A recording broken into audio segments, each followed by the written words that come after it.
Dalam nama Bapa dan Putra dan Roh Kudus. Amin. Shalom untuk kita semua, para Bapak, Ibu, Saudara-saudari yang terkasih. Renungan kita hari ini kita ambil dari Injil Lukas bab 19 ayat 1 sampai 20. Renungan ini kita beri judul Pertemuan yang Mempertobatkan. Renungan ini saya mulai dengan kata penasaran. Kalau kita sedang penasaran dengan sesuatu, kita pasti berusaha dengan berbagai cara untuk mencari tahu tentang sesuatu itu. Saya pernah punya seorang siswa yang memang tertarik dengan pelajaran fisika. Suatu kali saya beri soal dan dia kesulitan memecahkannya. Tapi dia tidak mau menyerah karena dia penasaran mengapa dia tidak bisa memecahkan soal itu, padahal dia sadar cukup menguasai materi tentang soal tersebut. Lalu dia menghabiskan banyak waktu. Bahkan waktu istirahatnya pun dia gunakan untuk memecahkan soal tersebut sampai akhirnya dia berhasil memecahkannya. Dia menemukan letak kekeliruannya. Dan dia begitu senang, bukan kepalang, dengan hasil usahanya itu. Begitulah rasa penasaran dapat membangkitkan semangat untuk berusaha.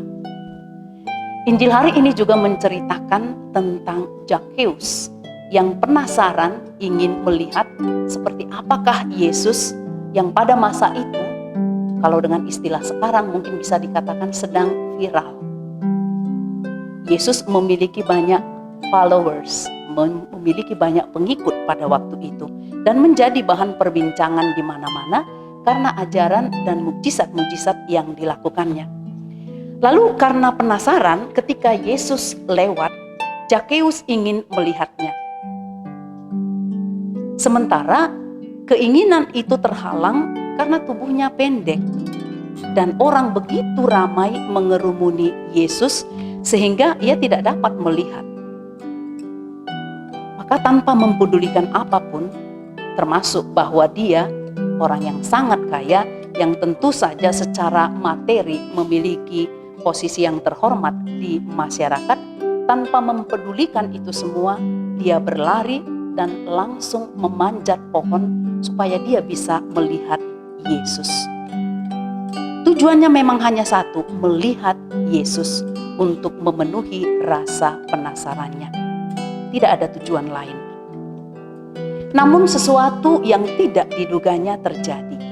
Ketika berada di atas pohon, ternyata orang yang membuatnya penasaran itu, Yesus melihat ke arahnya dan menyapanya. Ini tentu mengejutkan dia. Apalagi Yesus mengatakan bahwa dia akan menumpang di rumahnya. Yesus menyebut namanya, Zakheus, turunlah, aku akan menumpang di rumahmu. Mungkin yang kaget bukan hanya Zakheus, tapi juga masyarakat.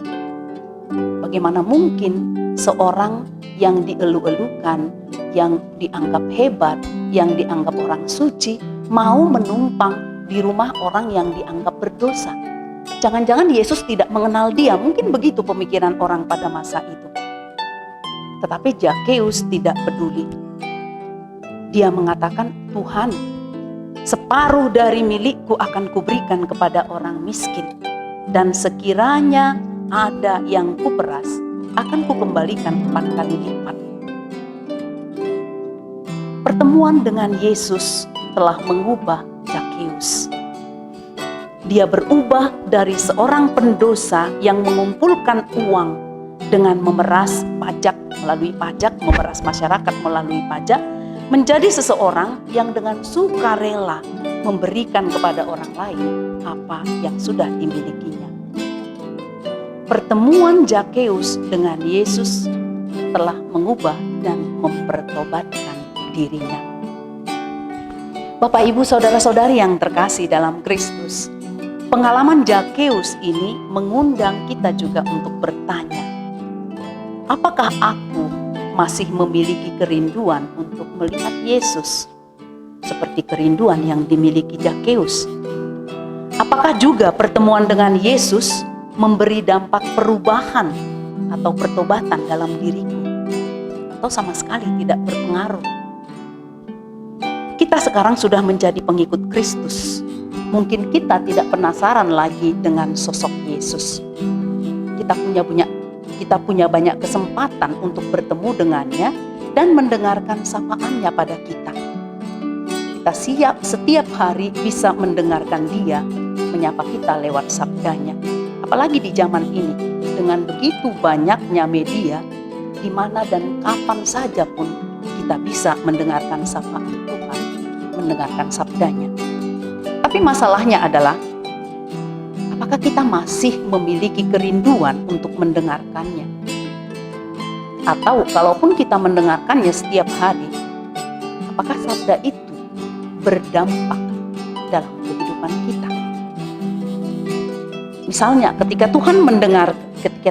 kita mendengarkan Tuhan mengatakan bahwa kita harus mengampuni sesama 70 kali 7 kali. Apakah ini berbicara saat kita bertemu dengan orang yang pernah menyakiti kita? Maukah kita merangkul dan memaafkannya? Selain dapat mendengarkan sabda Tuhan setiap hari, kita juga bertemu dengan Tuhan melalui perayaan Ekaristi. Kita mengalami kesatuan dengan Dia melalui hosti yang kita santap. Tapi apakah kesatuan yang kita alami dengan Tuhan dalam Ekaristi mengubah diri kita? Apakah kehadiran Tuhan dalam diri kita membuat kita juga dapat menjadi tanda kehadiran Tuhan sendiri kepada sesama? Kita sudah mengalami kesatuan dengan Tuhan dan Tuhan hidup dalam diri kita. Apakah orang lain bisa merasakan kehadiran Tuhan melalui kehadiran kita? Apakah Ekaristi masih mengubah hidup kita? Atau sama sekali tidak memiliki efek? Para saudara-saudari yang terkasih, marilah kita memohon kepada Tuhan agar seperti Zakheus, pertemuan kita dengan Tuhan dapat mengubah dan mempertobatkan kita. Sehingga kita menjadi manusia-manusia yang dari hari ke hari menjadi lebih baik karena pertemuan kita dengan Tuhan. Amin. Dalam nama Bapa dan Putra dan Roh Kudus. Amin.